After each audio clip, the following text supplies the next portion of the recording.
Okay, so this is nuts and bolts of buprenorphine prescribing. And just to mention, I think I can actually take this off at the end of this year. This started in the January. They got rid of the X waiver requirement. And in the past, we had to submit a notice of intent to get a waiver, and we had to have taken the course and gone through a whole bunch of steps in order to do this. You don't have to do this anymore. All you have to have is a DEA number. And on a practical level, you don't need your X number on buprenorphine. X number doesn't exist anymore. You just need your DEA number. There's no cap. It used to be you could only manage 30 patients in the first year, 100 after you'd been doing it a while, and you could request up to 300. You don't have to keep a log anymore, which is really nice. That was just such a nuisance. And anyone with a DEA can write a prescription for buprenorphine for opioid use disorder. All right, so we're going to start with what you do on the initial visit. You're seeing somebody for the first time in order to prescribe buprenorphine. What do you do? Some general tips. Be compassionate. Folks with substance use disorder often have a lot of medical trauma and have been treated badly, many of them by medical people in the past. Being nice to them can really go a long way. I always discuss confidentiality with them, including some of the limits of confidentiality. So I, make a specific point of addressing anyone in the room and saying, I will not tell you what's going on with them unless they specifically tell me to do so. The things I do need to break confidentiality for is if you tell me about a child who is being abused. If you tell me you want to harm yourself or someone else, I need to notify emergency services.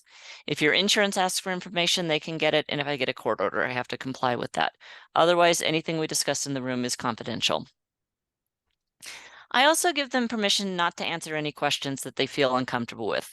Often we're asking very prying questions, and sometimes they are just not going to be ready to talk about that on the first visit, and it may not be that they're ready to talk about it for 5 or 10 years. That's fine. Whenever they're ready, they can tell you the stuff.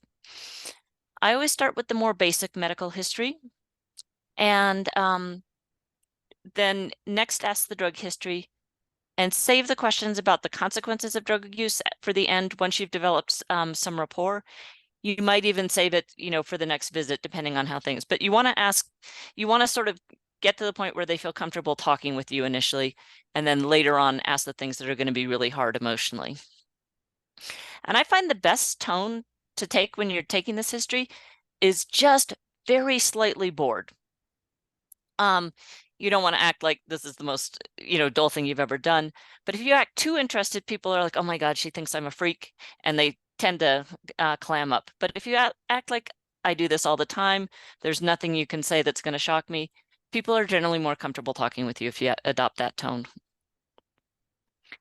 And if you don't have adequate time to take a complete history, it is reasonable just to make sure that the patient has an opioid use disorder, they want to quit, and they want to begin treatment with buprenorphine. They have a safe place to store the medication. And every time I do this talk, I swear I'm going to add a line in there, and that they are not pregnant and that they are using contraception if they don't want to become pregnant. But anyway, that's the other thing you want to make sure you find out is if they're pregnant, because that will somewhat change things. But once you've established those 5 things, I think it's okay just to write a script for the buprenorphine, and you can ask the rest of the questions later when you have more time, when they're ready to talk, anything like that. So some general things you might want to be asking them, more detail. So ask about their drug use history. How old were they when they first started to use? What are they currently using? How are they using it? Are they smoking it? Are they injecting it? Are they snorting it, chewing it, swallowing it? How much are they using? How often are they using? Are they using other drugs or alcohol? Ask what their reason for wanting to quit now is. Often it can be, some major consequence. And for women in particular, the consequence is often threats of losing their children. Men, more likely problems with the job or with criminal problems, but it really varies. And you want to find out what is it for the patient. Ask about whether they've been through rehab or tried to quit before. Are they doing counseling or meetings at this time? Have they ever done counseling or meetings? What was the longest period they were drug-free? How did they do it? For many people, it will be while they were in jail or prison. And unfortunately, getting drug-free while they're in jail or prison doesn't tend to translate into staying drug-free long-term. So we really want to be working with people who were in jail or prison and got drug-free. Then we need to make sure we support them after they get out. Ask them if they've tried buprenorphine. Was it off the street or prescribed? How about methadone? How did it work for them? And then one thing I really talk to patients about is, have they tried it and are they comfortable with how to start it? Because the starting it is often the most complicated part. And so you want to make sure that if they've tried it off the street, how was starting it and do they feel comfortable doing it, or do they need you to talk them through it? Ask about their medical history. Do they have any chronic illnesses? Do they have any psychiatric illnesses? Have they had surgery? Are they taking medications? Any allergies? Have they gotten vaccines? Always ask if they've been tested for HIV and hepatitis C. One of the very few good things about fentanyl is people are injecting less, so we are actually having hepatitis C rates go down. It used to be anyone with an opioid use disorder seemed to be positive for hepatitis C, and this is no longer the case. Ask if they're using birth control. Ask if they might be pregnant. Find out what their living situation is. Do they have a partner, and who is supportive in their life? If they're really important that we ask if their partner and also the people that they live with, if they use drugs, and if they're supportive of the patient quitting. And if they are currently using, ask if they want treatment as well. Consider offering it to the people they live with and or their partner. It's really difficult for people to quit when the people around them are using. Ask about their employment history and if they're currently working. Ask if they have Narcan at home and if they've ever overdosed. Ask about children, but be very gentle if you do this, and don't do it if you don't feel like you've got good rapport. And ask if they're living with the patient or not. This can be really emotional for a lot of people, especially if they've lost custody. Always be kind and never scold. If they've lost custody, I understand it can be really easy to want to say, well, what do you expect? You were driving, while you were using cocaine and you had your child in the car and got in an accident and they weren't in a car seat. But believe me, they already know that. Everybody in their life has told them that. We can be the people who are kind and compassionate to them. And then ask about other consequences of drug use. Do they have any medical consequences? Any social consequences, problems with family or friends? Any problems with work or school? Any questions? What questions do people have about the initiation before I move on?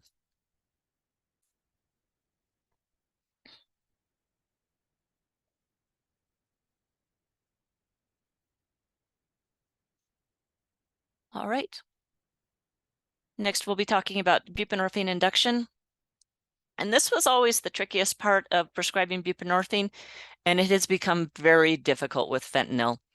And I think it is not unreasonable to have the more experienced providers do this, and then you can transfer the patients to other providers if you're struggling, because this is really, really hard with fentanyl. So a lot of patients will have already tried buprenorphine on their own. They may feel comfortable with how to do it. If you have one of those patients, great. Just give them a prescription, let them start how they feel comfortable. So you're going to see the traditional way listed in a lot of books or websites. It's still in the official tips, the guideline from the SAMHSA. And I'm just going to mention it briefly to say, don't do this anymore. This is proven to be the absolute most likely way to cause bad precipitated withdrawal, especially with fentanyl, but we are discovering it was always the most likely way to cause precipitated withdrawal. So the traditional way was we put them in withdrawal, had them start the buprenorphine 12 to 24 hours later. We gave them, 2 to 4 milligrams and gradually, got them up to, the tips actually still says 8 milligrams. Most of us were doing 16 to 24 on the first day. But what we discovered is, unfortunately, a dose of 4 milligrams is actually the most likely dose to cause precipitated withdrawal. You're less likely if you give them more or less. And I've heard it described as you either need to whisper or you need to shout to start buprenorphine. So the whisper way is microdosing. And this involves giving very, very small doses of buprenorphine while the patient is still using, and you gradually increase it. The patient usually stops using on their own when they reach a certain dose of buprenorphine, and it's usually better tolerated by patients. It seems to be particularly helpful for patients transitioning from fentanyl. And there's really not as much research on this. It's starting to come out. The research that has been done is all favorable. The other thing is it can be somewhat complicated. Some patients may not be able to do it. That's been the biggest problem I have, is that some patients just look at me like a deer in the headlight. So typical microdosing schedule is you start at somewhere around 0.25, 0.5, something like that. 0.5 is going to be a fourth of a 2 milligram tablet or film. If you're using tablets, it's really hard to get a dose much lower than the 0.5. If you're using film, you can actually go down to the 0.25. And I have two different things on this as to how much you use. But basically, the idea is you want to have them use right before they take opioids for the first time in the day. And the idea behind that is right before they use fentanyl for the first time in the day, they have the maximum number of receptors are unoccupied. And so the buprenorphine can go in and just land on those, and you're going to kick very little of the opioid off. And the buprenorphine is going to lodge onto those receptors very strongly, and it's going to stay on. So the next day you can take a little bit more. And the idea is you gradually get more and more receptors occupied by the buprenorphine. And when they use the fentanyl, it's not going to have as much of an effect. And by the time you get up to 12 to 16, hopefully they're having a lot less cravings for fentanyl. They've cut back. By the time you get to 24, hopefully they're able to stop altogether. Does this make sense? Do people have any questions about this?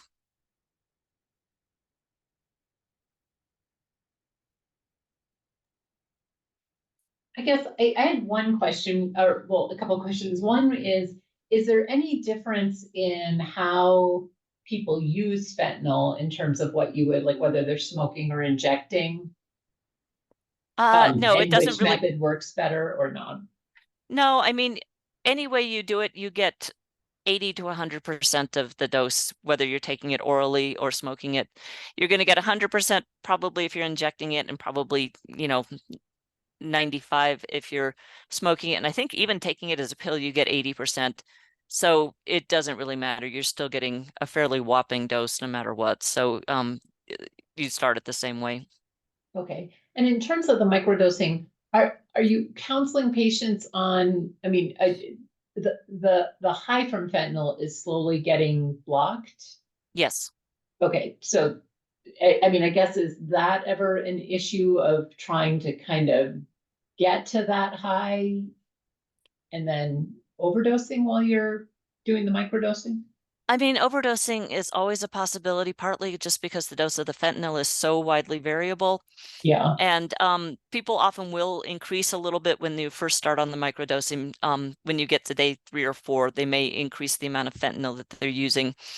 And, we just counsel them to be cautious, talk about never use alone, have Narcan available, be careful, test any of their pills before they take the whole thing, that sort of thing. But yeah, it is a concern. And I know a couple docs who won't use this because they really don't like the fact that you do continue to use that first week. But it does mean the patient does not have to go through withdrawal, and it's a lot more acceptable to patients. okay, great. There's Thank also you. rapid microdosing, where you put patients in the hospital and you give them the small doses, but you do it every 4 hours. And unfortunately, this is only covered for under Medicaid and Medicare in the state for pregnant patients. You can do this for pregnant patients in the hospital and do it much more quickly. It is possible to do it at home, but you've got to have a lot of support if you're going to do it that way. Got it. Thank you. So macrodosing is the shouting. I said microdosing is kind of the whispering to start. Macrodosing is the start. And this involves getting people in pretty substantial withdrawal, and then you just slam them with very large doses of buprenorphine.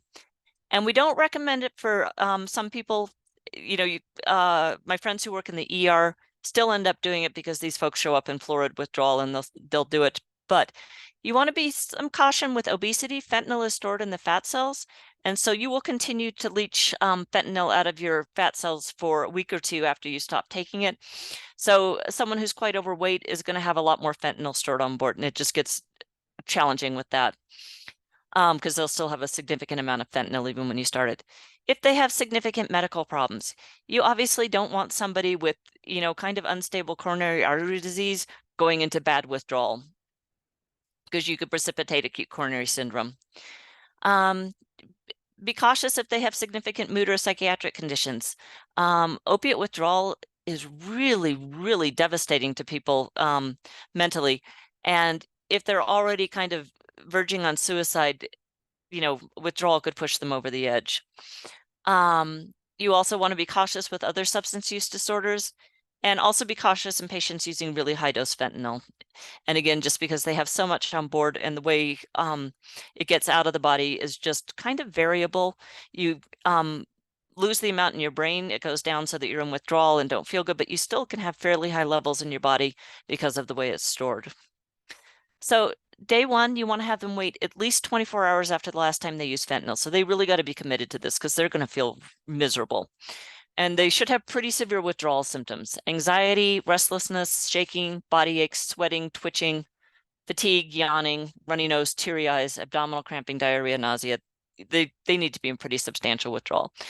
And you can give them medications. You can give them ondansetron for nausea, gabapentin and hydroxyzine for anxiety, acetaminophen and nonsteroidals for pain, and loperamide for diarrhea.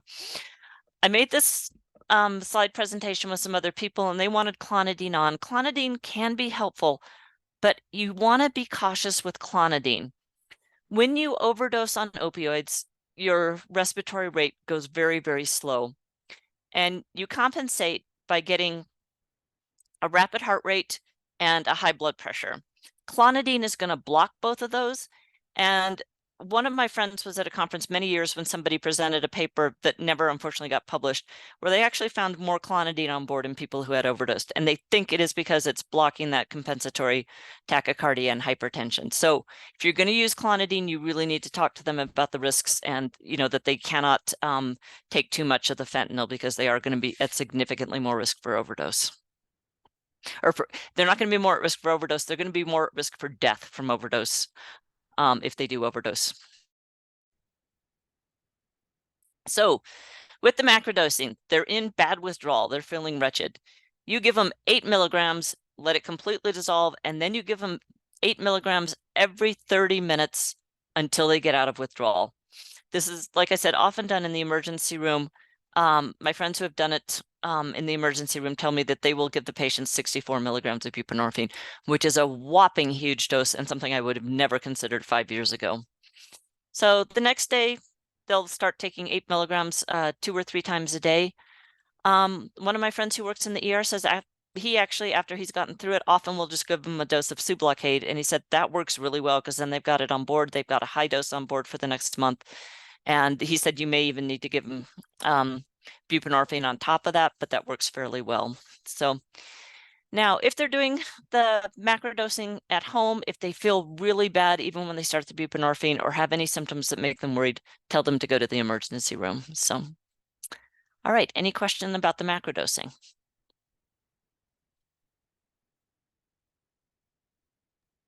I have one other question, which is, Yes. what is everyone taking fentanyl now? Is that pretty much all you're seeing, or do you still see people abusing pain pills or heroin? So I have not seen heroin in 2 years. I have people come in telling me they're using heroin, but when we do a drug screen, they're positive for fentanyl and negative for opiates. So as far as I know, nobody, at least in my part of the state, there is no heroin anymore. So Yeah. I Okay. don't know. Is anybody else seeing heroin? No, I mean,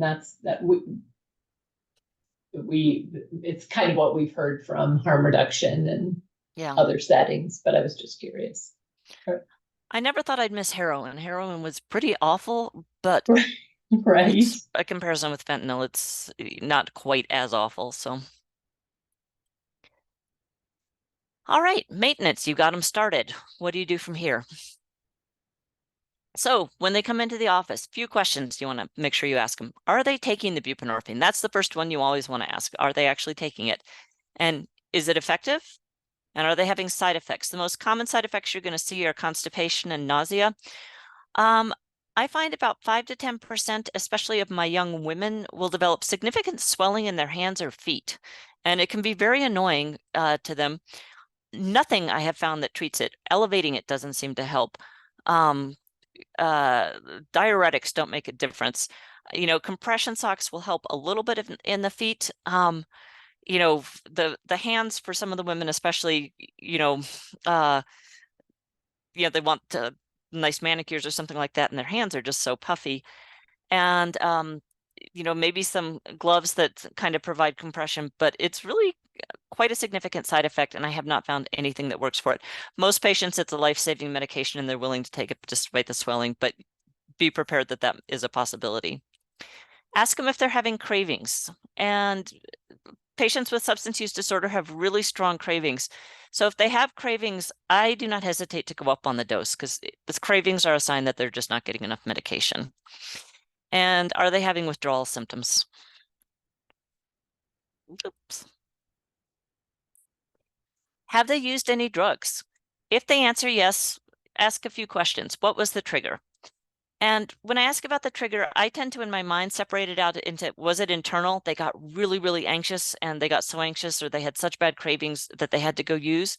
Or was it external? They were sitting at home and a friend showed up with drugs. This is a significant issue for a lot of my patients, that they're trying very hard to stay drug free, and a family member will show up with fentanyl.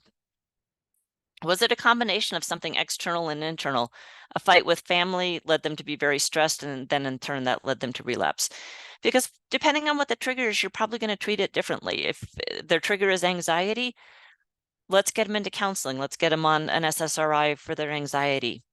If it's external, is there a way they can avoid that friend? Is there a way they can not go to that part of town, depending on what it was? Which drug did they use? Did they get a response? If they're on an adequate dose of buprenorphine, they should not get a high from an opioid. There is a good chance they will get pain relief from an opioid. So someone who's using it for pain, it's often a little bit hard because if they're going to use fentanyl, they will actually get a good response, and you can't put them on enough buprenorphine to block that. And also, do they have before you ask if they have a plan, do they want to stop using? I had one patient who he is very happy to be opioid free. And for the moment, he doesn't want to stop using cocaine. And that's not how I would, choose to have him do this. But he is so happy not to be using, he was using heroin, and he doesn't care about the cocaine, says it doesn't cause him any kind of trouble. So I have just decided not to worry about it. So, but assuming they want to stop using, do they have a plan to avoid using in the future? Ask about alcohol use. This one often patients won't tell you because they don't think it's a big deal. Alcohol's legal, and nobody's upset with them for drinking. But patients can get in really significant trouble from alcohol. The other thing about alcohol is it doesn't show up easily on our drug screens, and so um, trying to monitor it can be a little bit tricky. But try and get a relationship where they're going to feel comfortable telling you that they're drinking. Storage. Medications need to be locked and hidden.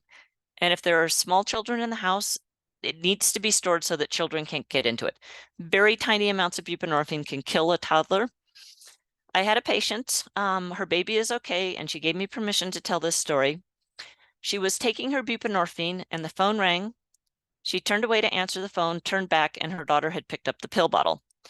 And, seconds. And so she grabbed the pill bottle from her, counted the pills, all the pills were there. And we think what must have happened is the baby got powder on her fingers and put her fingers in her mouth. So tiny, tiny amount. So they watched her for 6 hours until bed that night, and she was fine. They took her to bed with them overnight so they could continue to watch her. 12 hours after the ingestion, she stopped breathing. They did CPR, called 911. EMS came and gave her Narcan. took her into the emergency room where we watched her for 24 hours and she was fine. But it was terrifying. And so I have an absolute rule that they have to have a way to store it safely if they've got a toddler in the house or any child under the age of 18. Do they have Narcan at home? We really strongly encourage this. I have a few patients who refuse because somehow they feel like having the Narcan in the house means they might start using again. I let them make the choice, but I encourage them to have it. I do require it if they've got kids in the house. And then contraception. It's really important to ask about contraception. 88% of pregnancies in women with opioid use disorder are unplanned. So if your patient does not want to get pregnant, either provide contraception or refer for contraception. Some additional questions that can be useful. How are they functioning overall? Are they doing meetings or counseling? And is it helpful? Are they using seatbelts? There was one study that looked at women who'd had a baby with neonatal abstinence syndrome and compared them to women without a baby with neonatal abstinence syndrome. And they found a 10 times higher rate of death from all causes. Drug overdose is obvious, but the highest cause of death was actually from unintentional injuries, and in particular from car accidents. And so I always ask about seatbelts. And anecdotally, what I found was about 15% of my patients weren't wearing their seatbelts. And after I started asking every time, I got it down to about 7.5%. There are definitely some who are wearing their seatbelts now who were not at all before. So I take some pride in that. Ask them if they're employed and how their job is going. What's their living situation? Are there other people in the house? Are they using drugs? Is the living situation a supportive one for patient? Who is supportive of them? I think it's really important to find out who they have, who they can go to if they're having trouble. Are they anxious or depressed? And how are they sleeping? Poor sleep can often be a trigger for relapse. So I encourage you to ask about that and work with them on sleep. And before I move on to urine drug screens, any questions about the basic history you want to ask on every visit?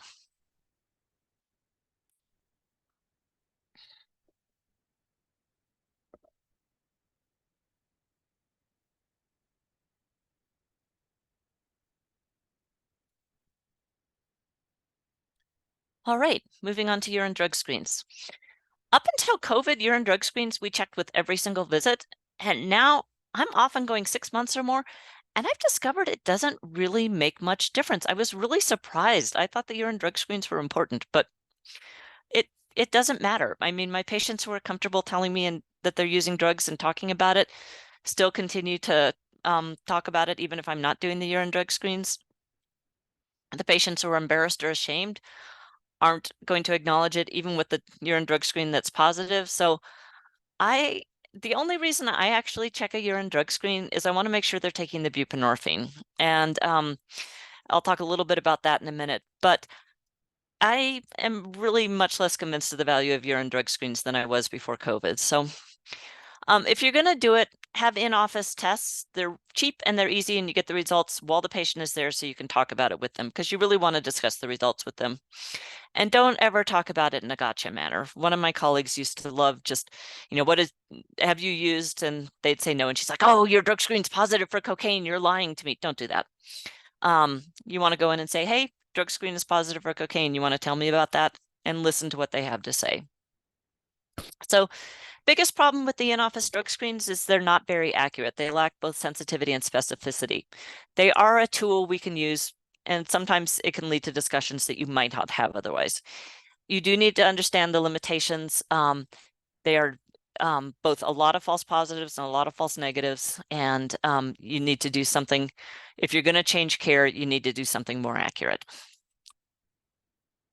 So gold standard is chromatography with a mass spectrometer, either liquid chromatography or gas chromatography. It's available as a send out. It's also called a confirmatory test. You really don't need confirmatory tests. You should confirm any unexpected result. And the easiest way to do it is to walk into the room and say, hey, your urine drug screen today is positive for methamphetamine.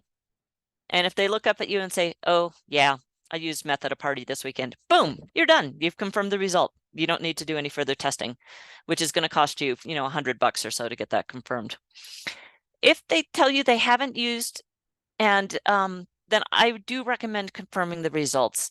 And, a couple reasons. If you're going to change care, if you're going to have them come in more often, if you're going to refer them for contingency management, anything like that, you don't want to do it based on a false positive.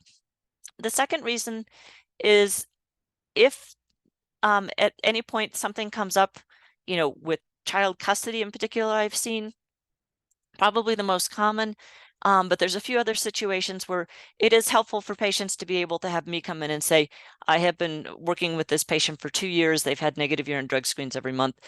I have had patients lose custody over what I thought were false positives in their record that nobody had confirmed. So really, really important. If you've got something that you think is a false positive or that the patient is telling you is a false positive, you want to send it out to be confirmed. Sometimes if you have a patient where you just don't trust that they're giving you their own urine, you can do a witnessed urine. I hate witnessed urines. I think they're kind of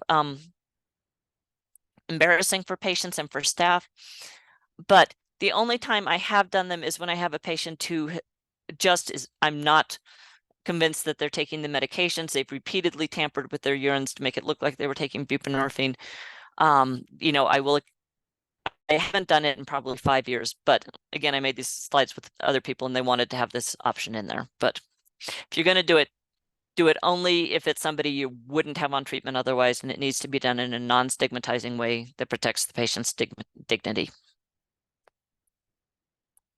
So some of the limitations of urine drug screens.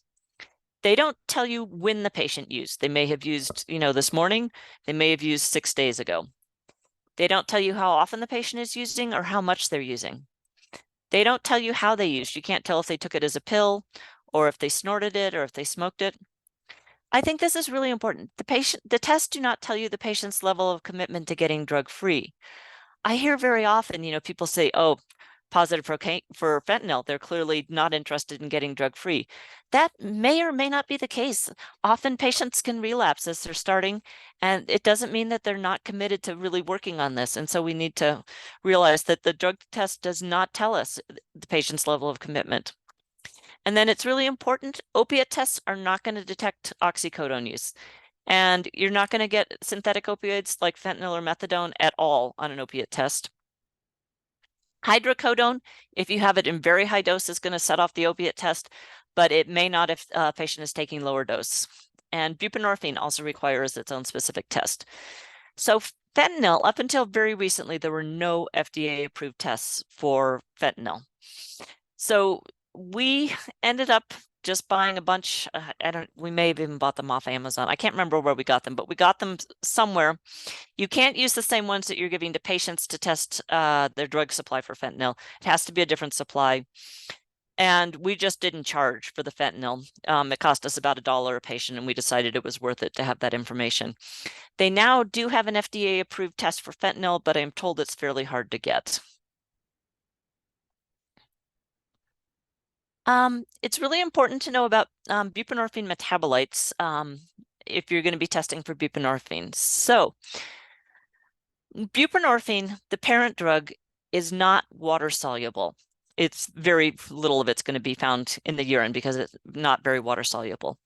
All of the metabolites, the norbuprenorphine, norbuprenorphine glucuronide, and buprenorphine glucuronide, all three of those are quite water soluble. So you're going to get very high levels of those in the urine if the patient is taking the medication. So sometimes a patient is going to put a tablet of buprenorphine in the urine because otherwise the urine would not have buprenorphine. They may not be using buprenorphine. They've weaned off and they want to keep getting the prescription because they're selling it to pay their rent. It may be that they are not using buprenorphine and they've relapsed to fentanyl, but they want you to think they're still using the buprenorphine. And it may be because they're using someone else's urine and they're actually taking the buprenorphine, but they don't want to tell you that they're using cocaine. So you can't tell for sure why. All you'll know when you send it out is that the metabolites are not compatible with them having taken the pill. So the in-office test is going to show positive for buprenorphine, either if the patient puts a tablet in the urine or if they're taking buprenorphine properly. You can't tell it apart on the in-office test. But the confirmatory test is going to show levels of buprenorphine and the metabolites. Again, parent drug, buprenorphine. You really should not find this in the urine if they are taking it properly. And so if they're taking it, there should be high levels of the buprenorphine metabolites, low levels of the parent drug. If they put a tablet in their urine, there's going to be high levels of the parent drug and no or minimal metabolites. So some labs show all four separately. We use LabCorp and TriCorp. TriCorp shows all four separately. So you'll get a test back with four different things. You'll get buprenorphine, which is going to be high, or excuse me, buprenorphine is going to be low, and the three metabolites will be high. If the patient is taking it properly, for LabCorp, they only have two ones, and it's buprenorphine and norbuprenorphine. And buprenorphine includes buprenorphine glucuronide, and both of them are going to be high. But you need to have high levels of the metabolites if they're taking it properly. All right, any questions about urine drug screens before we move on? Do Okay. you have a urine drug screen for, or urine screen for alcohol, or are you just doing that on history? So I send it out for just ethanol because that one, I I found that a lot of the other ones just didn't quite give me the information I wanted. And ethanol, if they're positive for that, they either drank before coming in for the visit, which is a little bit worrisome, or they drank so much the night before that it's still positive. And I find it's generally a reasonable test for picking up if somebody's drinking regularly. The one thing I will say, I had one patient who was on pain pills and he had cirrhosis, and he came up positive for ethanol. And I asked him about it, and he's like, no, I stopped drinking when I got cirrhosis. You know, I'd be dead if I was still drinking. And he was correct about that. He had pretty significant liver disease. So I asked the toxicologist, and she said, is he diabetic? And I said, yes. Poorly controlled, yes. And she said, he's got yeast in his urine and he's got sugar in his urine and he's making alcohol. And we had done a simultaneous serum alcohol that was serum ethanol that was negative. And sure enough, that was the case. So, Interesting. so anyway, that's the only false positive I've ever had for that. You get a lot of false negatives where they are drinking, but it's not showing up in their urine. But that's been the one I found most useful. So, all right, moving on to bumps in the road. First bump is drug screens positive for non-prescribed drugs. First thing is, don't shame the patient. A lot of times they're already quite ashamed of using. They may not be willing to admit how ashamed you are, but the number of times I've walked into an exam room and a patient has burst into tears and said, I've relapsed. They feel a lot of times really bad. It's very important to people. They value their sobriety. So they're also really worried about disappointing us. They think we're not going to like them and, we're going to think bad things about them. So I think it's really important we be supportive of them. And we do really want them to be truthful. If we act disappointed or upset with them, they're not going to be truthful with us. Relapse has happened in addiction, just like relapse has happened in other chronic disease like heart failure or cancer. I wouldn't walk into a patient whose blood pressure is 160 over 110 and say, oh, you bad person, you have high blood pressure. Don't do that with a positive drug screen either. So focus on problems with the treatment plan. How can we make it better? Are they having a lot of cravings? Are they, do they need more support? What's going on? Ask questions about what happened so that they ended up using. Figure out, was this a one-time thing or is this ongoing? Because you're going to approach it very differently if it was a one-time thing, a situation that's probably not going to come up again, or if they're using, still 3 times a week. Again, find out the circumstances of use. Ask if they need more support, such as counseling or other support. Peer support can be very helpful in these situations. What about when you have a positive urine drug screen and the patient just says, no, I did not use that. That's completely wrong. And because of shame, a lot of patients are not going to acknowledge use. They're also really worried we're going to stop their buprenorphine if they're using. So as clinicians, it can be really frustrating when patients lie. But continued use is usually a sign that we're not providing adequate treatment. Either their withdrawal symptoms or their cravings are not controlled. And I tell people, every clinician is allowed to determine their own level of comfort with this, but I would really encourage you to be comfortable with patients who are continuing to use. I have definitely had colleagues who, would kick people off when they were positive, or when they wouldn't acknowledge use. But I think we need to give people some grace and continue to work with them. This is really a sign we need to intensify treatment, not stop it. And again, try to get a relationship where the patient feels comfortable talking about their use. And it's helpful if you realize that it's not personal. They've been lying about their use to themselves and to other people for a very long time. And for many of them, it's a coping mechanism. It can take quite some time to stop using it as a coping mechanism. It can also be quite a while before they may feel comfortable disclosing their use to you. My patient is lying. And I don't know why. Substance use disorder patients have a much worse reputation for lying than any other group of patients. But when we look, many of our patients are not lying. I have my patients on blood pressure medications, and they tell me they're taking them every single day. But when I look online, they last filled it in March, and they got a 30-day prescription at that time. They're telling me they're exercising every day or that they're eating well, and I just don't think it's probably the case.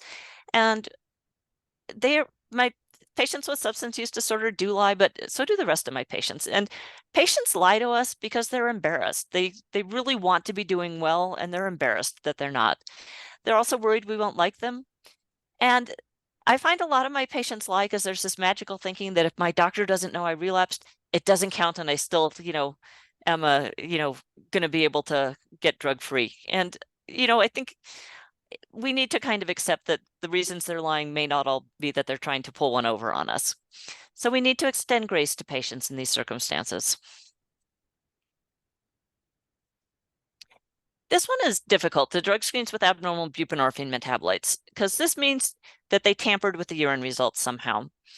And so I always talk about, this is what your results showed. And I always talk about it in terms of the results were compatible with this rather than saying you did this, you put a pill in your urine. I always talk about it, the urine shows that, the buprenorphine did not go through the body, it came from a pill going in the urine.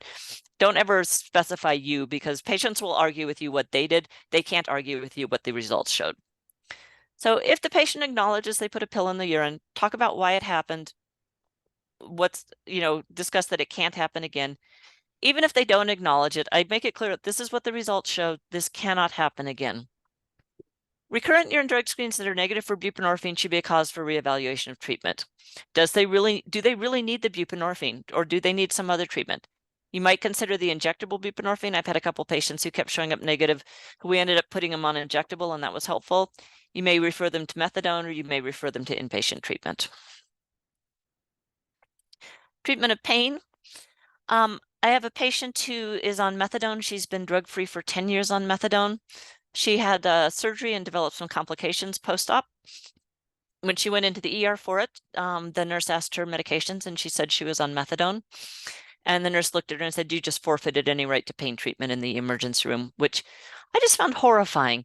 This woman was in significant pain from this post-op complication, and she deserves pain control just as much as any other patient does. So really, patients with opioid use disorder deserve treatment for their pain.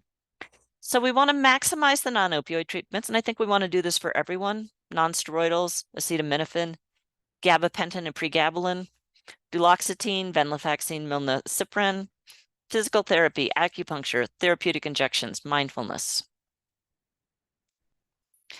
If the pain is not relieved by the above measures, we can increase the daily dose of buprenorphine to 24 milligrams, and you want to split the dose. Buprenorphine works really well once a day for cravings and withdrawal, maybe twice a day. But if you're going to use it for pain, and I have no idea what's going on in the brain that this happens, but you have to take it much more frequently, probably every 4 hours. If the pain is acute, they just fractured their arm, they had surgery, something going on, and it's not relieved by the above measures, go ahead and prescribe opioids on top of the buprenorphine. Make it clear it's a short-term measure only. You don't want to do this long-term. If the pain is chronic, not improved by the above measures, think about referring them to a methadone clinic.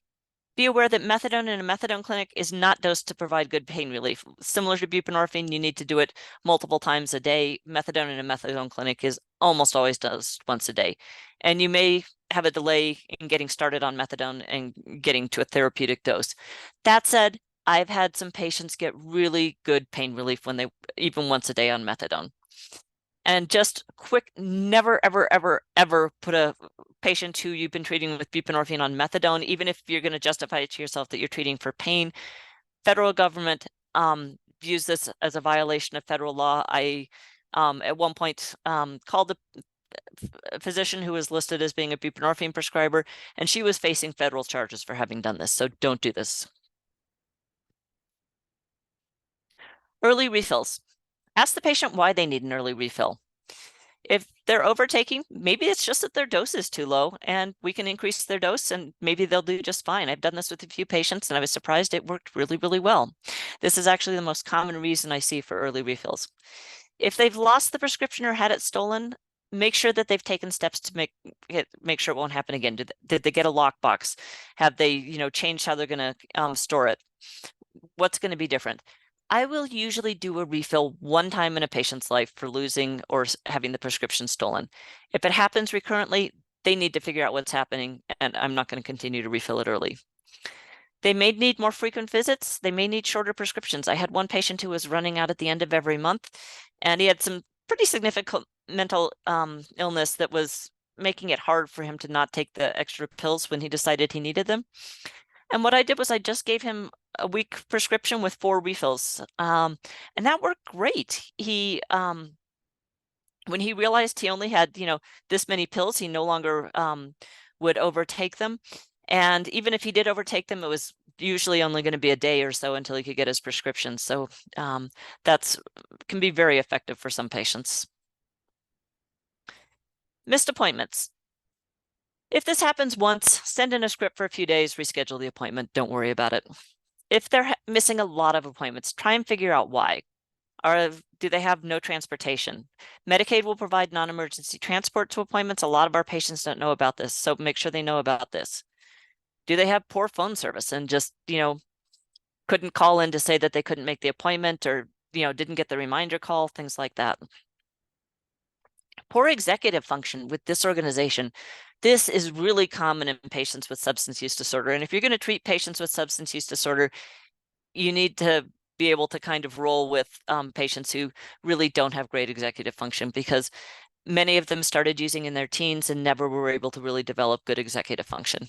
Counseling and matrix groups can really make a difference on this one. It may be that they're embarrassed about having relapsed and they don't want to come in because they're worried you're going to yell at them.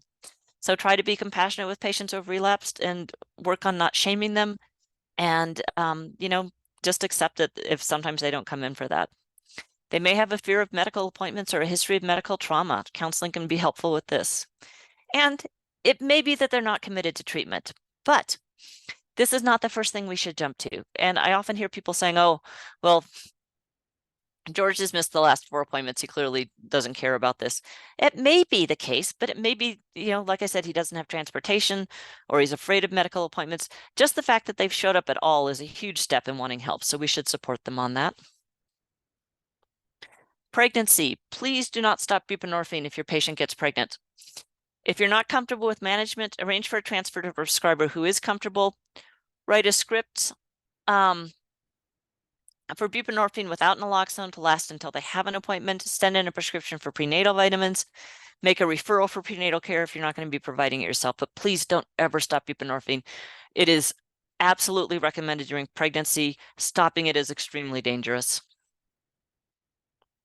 All right, any questions about bumps in the road before I move on?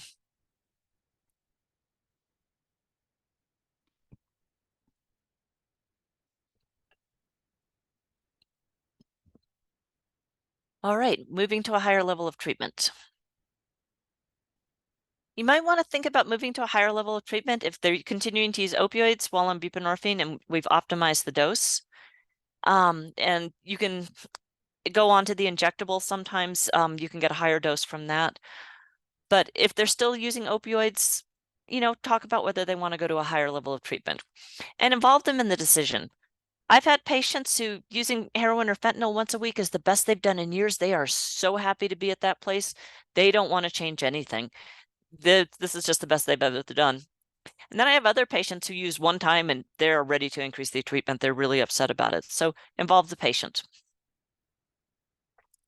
Injectable buprenorphines, really good for patients who get good relief for their cravings and withdrawal symptoms, but it's just not quite enough.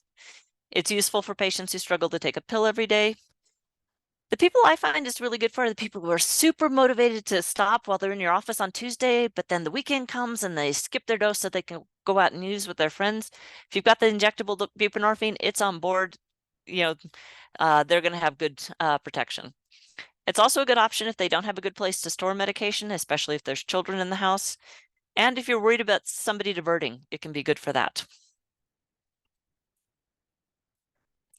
Methadone can be quite useful for patients who have chronic pain not relieved by buprenorphine. It can be very useful in patients who are not getting good relief of cravings or their withdrawal symptoms on buprenorphine. It can also be really good for patients who need more structure. And we're finding we need to send a lot more people to methadone with fentanyl just because they're not getting enough relief of cravings and withdrawal symptoms on the buprenorphine. And consider inpatient treatment for anybody with significant psychosocial dysfunction, housing issues, continued use despite medication or use of multiple drugs. Discontinuation of treatment. The following are not reasons to discontinue treatment. Pregnancy, urine drug screens positive for illicit drugs. They've been on buprenorphine for a certain length of time. And be cautious about patients who want to discontinue buprenorphine early in treatment. Often patients have this kind of magical thinking that, now that they've stopped, they've got 3 months and they're fine and they just want to get off the buprenorphine and move on with their life. There's a really high rate of relapse when they do that. So really talk to them about the risks. If they want to do it, I'll work through it with them, but I don't think it's a good idea. Detox, where you give somebody buprenorphine and decrease it really rapidly, is rarely successful in getting long-term sobriety unless they're getting really intensive psychosocial treatment. It can really significantly increase a patient's overdose risk because they'll have reduced tolerance and they are likely to return abruptly since they don't have anything on board to help with the cravings and the withdrawal symptoms. So really only recommended in very specific circumstances, such as they're going into incarceration or an abstinence-based inpatient program. And we usually do it over about 2 weeks if you can, start at 8 milligrams twice a day and then go down over 2 weeks and gradually decrease the dose. For patients who are really stable on buprenorphine with their opioid use disorder and they want to get off, we want to discontinue it gradually. And so you want to evaluate their stability. How's their living situation? Do they have good support? How often are they relapsing? Do they have any psychiatric and medical comorbidities? What's their commitment to getting off? And then what I'll do is I'll decrease by half a tablet or film every other day. So if they're on, say, 16 milligrams, I'll have them go down to 12 milligrams on Monday, Wednesday, Friday, and continue 16 milligrams the rest of the week. Have them do that for 2 to 4 weeks. Whenever they're feeling okay, then I'll have them cut back so they're taking 12 milligrams every single day. Do that for another 4 weeks, and then we go down to 8 milligrams Monday, Wednesday, Friday, and 12 milligrams the rest of the week, and then down to 8 milligrams every day. And you just keep doing that for as long as it takes. If they have withdrawal symptoms, generally they're mild. I don't worry much about those. Those are going to get better. You can treat them, if with the things we talked about earlier. Cravings are more worrisome. I do worry a lot about patients with cravings, and if they really have significant cravings, talk about whether or not you want to continue weaning down on the medication. And the patient should be involved in the decision making. They will hit plateaus and they may just decide they're not ready to go down any further. The last few decreases are often the hardest. Really important you talk about the risk of relapse and that their tolerance will be down, their risk for overdose. Make sure they've got Narcan. Make sure they know they can return to start buprenorphine if needed. And you can also place them on injectable naltrexone, which will actually provide somewhat of a safety net for them. So, frequently asked questions. What dose should I use? Traditionally, we've started at 12 to 16. Most patients are going to need more with fentanyl. Usually the dose is 24. I have a lot of patients who need 32. It's really difficult to get that through insurance. Check in with the patient early on to make sure their dose is adequate. Occasionally we'll get patients who are on prescription opioids who can, just want to get off, and you can put them on 8 to 12 milligrams. But I would plan for at least 16 and probably 24, and maybe more depending on the patient.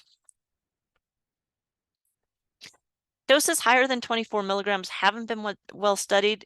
The common belief is that they're not a benefit, but there have been a lot of small studies that really have shown good benefit at 24 milligrams and higher.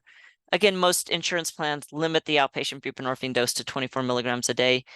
So if they really need above that, you can change to an injectable formulation. Sometimes you can have them go to a methadone clinic because sometimes they're allowed to dose at 32 to 40 milligrams a day. And again, most insurance plans are not going to cover above 24 milligrams. So if the patient has money, you can give them a prescription for 24 milligrams and then give them a second prescription for 8 milligrams a day. Some pharmacists are going to put up a fuss about that. It is perfectly legal. They pay for one and the insurance pays for the other. Tablets or films, your patients often are going to have very strong preferences about this, possibly related to taste. I have many patients who swear by the orange tablets. Others are like, no, no, anything but the orange. I need the white tablets. So sometimes being able to cut the films is a lot easier and people like that. Their insurance may determine what's covered. Insurers often prefer the tablets because they're cheaper, but if all else is equal, use the films, but whatever the patient wants, that's fine. How often should I see patients? Usually I'll see them weekly when I'm starting them for the first 4 weeks, and then every 2 weeks for 4 to 8 weeks, and then monthly. If they're stable, I'll go to every other month. If they're struggling, bring them in more frequently. It does not necessarily need to be the prescriber who's seeing them. I will often have them seeing peer support every week, and then I'll see them once a month. My patient's urine is negative for opiates. Can I still start buprenorphine? Yeah, if they have opioid use disorder and they're worried about relapse, even if they're not currently using, you can start buprenorphine. Patients coming out of incarceration, patients coming out of abstinence-based inpatient programs, and also just someone who had a history of opioid use disorder. They were doing great, and then they got divorced, their mother died, any number of things. It is reasonable to start buprenorphine. Patients rarely lie about having an opioid use disorder. Nobody wants that on their chart unless they've actually got it. And also be aware, opiates are only going to test for heroin, morphine, codeine, hydromorphone, maybe hydrocodone. Won't detect oxycodone, won't detect methadone, fentanyl, or buprenorphine. So if they're negative for opiates, it could be that they're actually using something else if you're not doing the screen for the rest of those. Should I require counseling for patients on buprenorphine? It is not recommended to withhold buprenorphine prescriptions if patients are not participating in counseling. Buprenorphine has really good evidence for opioid use disorder with and without counseling. That said, almost everybody with opioid use disorder is going to have some things that will really, really be helped by counseling or meetings or peer support. And so I really try and get my patients to do this. However, often early on, they may not be ready to establish with counseling or to attend meetings. And so I just continue to encourage them. And quite truthfully, behavioral health resources in the state are so limited. I really don't want to be forcing somebody who does not want to be there to go to counseling. You can encourage them to get counseling or attend meetings by allowing more time in between appointments for people who are attending, doing contingency management, talk about it regularly with the patient and find out what they would find helpful, and know your local resources. My patient is using benzos or alcohol. Is this a contraindication to use of buprenorphine? Alcohol and benzos are actually far more dangerous in combination with heroin, fentanyl, or opioid pain pills. So the FDA says go ahead and prescribe, but just monitor carefully. You do want to evaluate for benzo use disorder and alcohol use disorder. If those are present, it is more worrisome, and you want to think about treating those yourself. You can add medication for alcohol use disorder, such as gabapentin, acamprosate, or topiramate. You can take over the benzo prescribing with the goal of treating the benzo use disorder and gradually weaning down. You can discontinue the alprazolam and transition them to clonazepam or diazepam. And you can also use gabapentin to stop the benzos more rapidly. And you do want to connect to psychosocial treatment for both. How do I make sure my patient is not selling or diverting their medication? Really, you can't prevent this 100%. There are some basic steps to take. Make it clear from the start that this is unacceptable and will result in discontinuation of the buprenorphine. Check their urine for metabolites. Consider pill counts if there's a concern. Use the combo product unless there's a reason not to. And if there's really strong concern that they're diverting, but they also seem to do well on buprenorphine, change them to injectable buprenorphine. I had a couple patients who I had good proof that they were diverting, but they also did really well on buprenorphine. And this was before we had the injectable. So I ended up discontinuing it and they relapsed and did very poorly. So take home messages. It's reasonable to start buprenorphine on any patient who has an opioid use disorder, wants to use buprenorphine to get off it. Once a patient has started buprenorphine, the most important things to check are that the patient is taking buprenorphine, it's helpful for them, any side effects, and safety issues, including Narcan storage and use of other substances. There will be problems that arise for many patients. Most of the time, the buprenorphine can be continued, possibly with some changes in treatment. And that is all I have. What questions do people have? Awesome. Thank you so much. You're welcome. Are there questions from the group? Yes, I have a question, Yes. which is how about getting from, I guess I don't know, how often do you use the shout method? And then how do you get from 64 milligrams, how quickly do you get from 64 milligrams on that first day down to, a 24 or whatever their steady dose is? So I almost always use microdosing just because I find that's much better tolerated by patients. I've had a few patients who wanted to do that, but most people prefer the microdosing. And when you do it, you can generally go down to 24 milligrams the following day. You just want to get a lot on board initially, and then the following day you should be able to go to 24 milligrams. Great. There is a question in the chat just about getting a copy of the presentation. Yes, and Rachel will send that out. Okay, awesome. And then Veronica?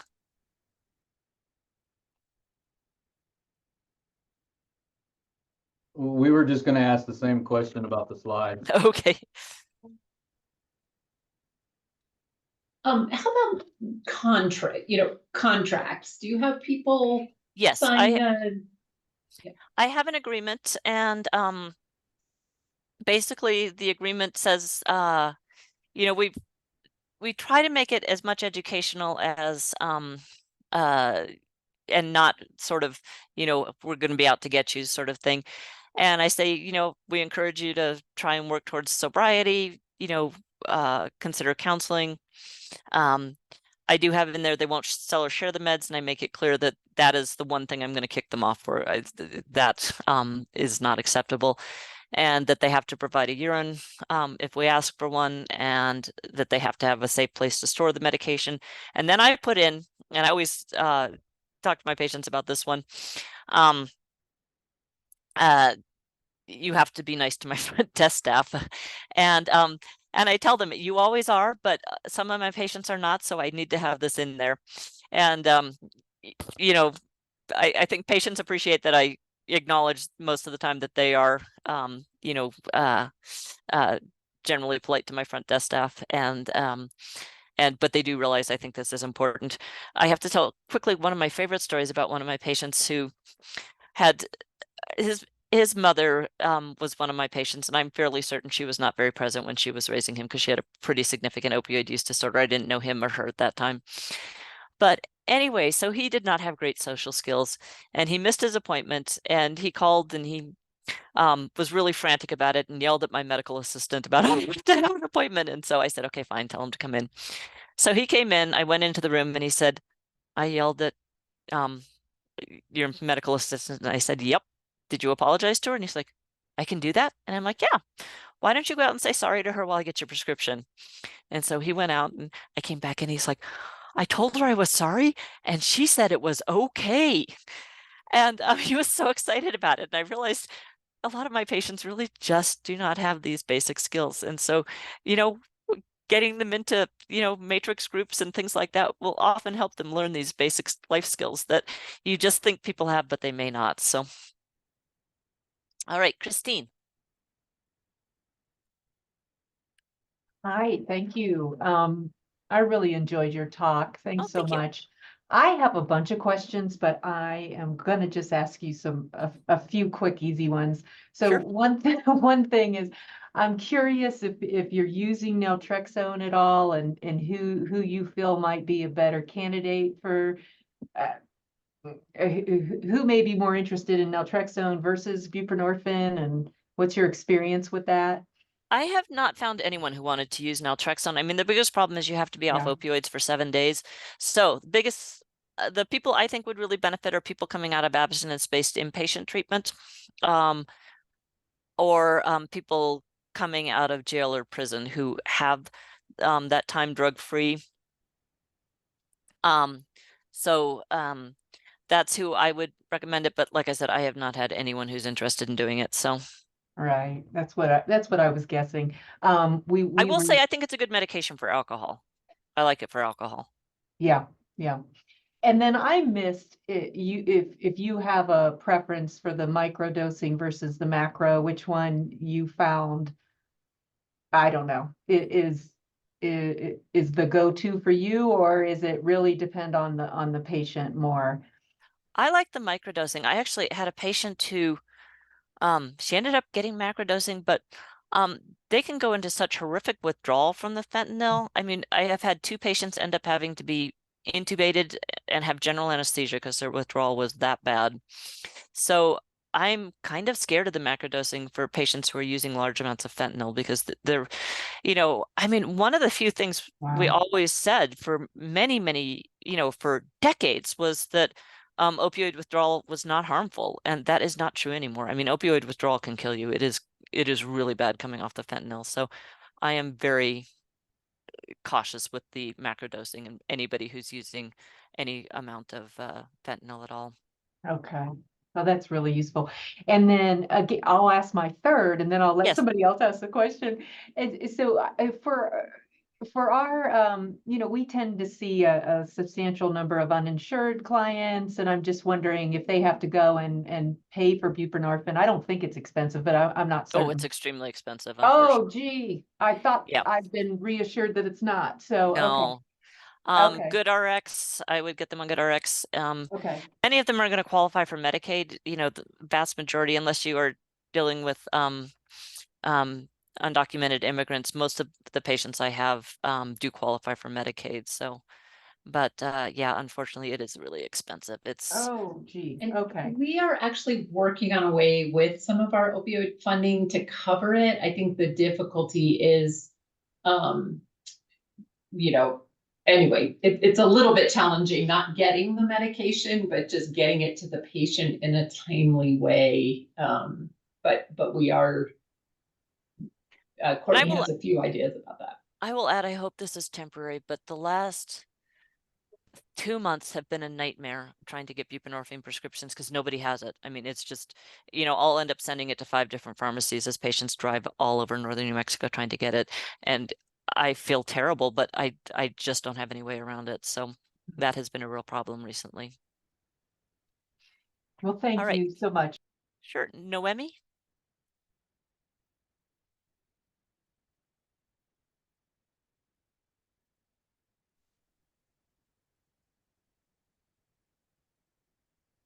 I am not hearing you if you're speaking.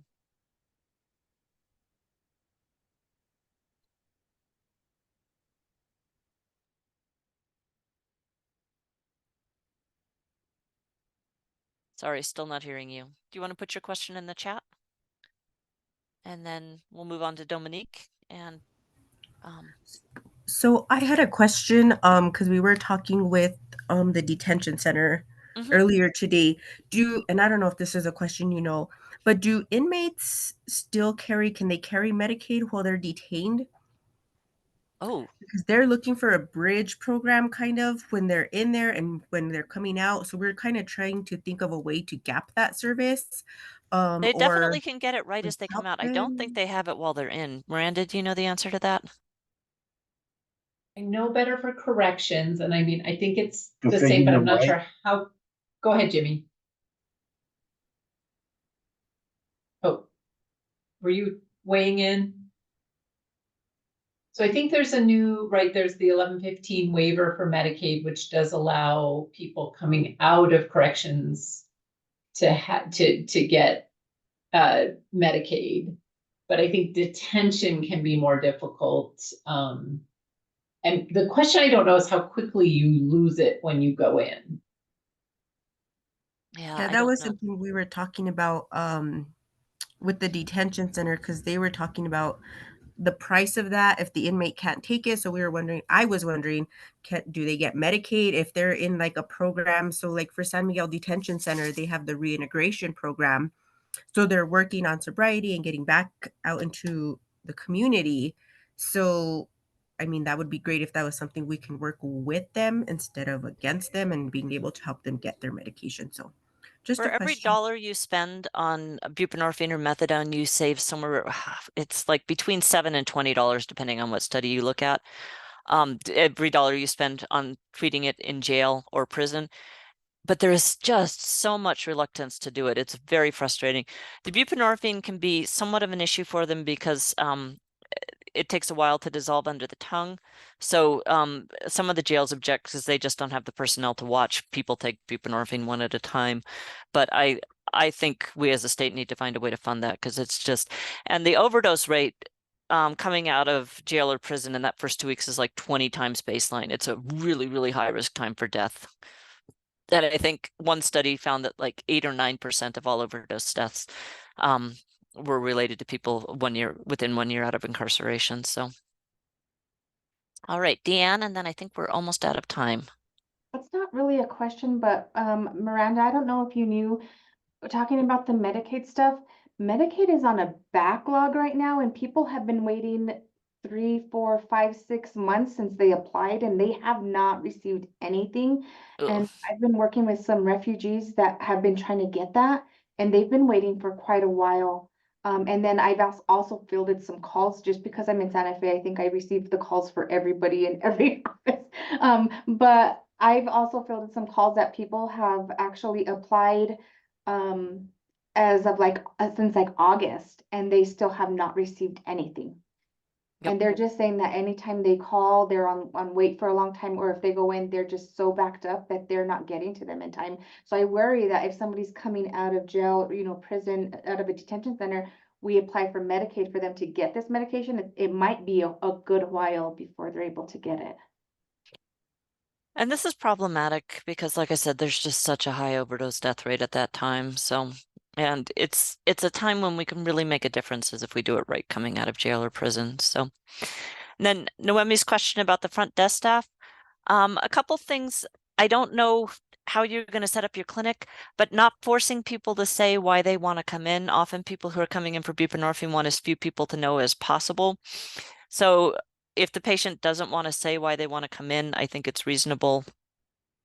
And then, like I said, just understanding that these patients may not have great executive skills. You already mentioned being kind, that I'm very happy to see you said that. They may not have great executive skills, so they may be late more often and things like that. And, trying to make sure that we have very consistent rules and things like that. But, being willing to, know what you're willing to do and what you're not willing to do. If you're willing to see them late, or if, things like that, I think can be helpful. So.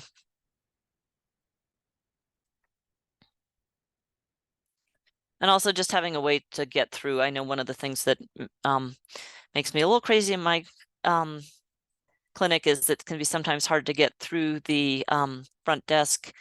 And so patients have trouble if, they need their script sent somewhere else, or if they need to change an appointment, things like that. So having it be easy for them to have a way to contact people, I think, is also important. So.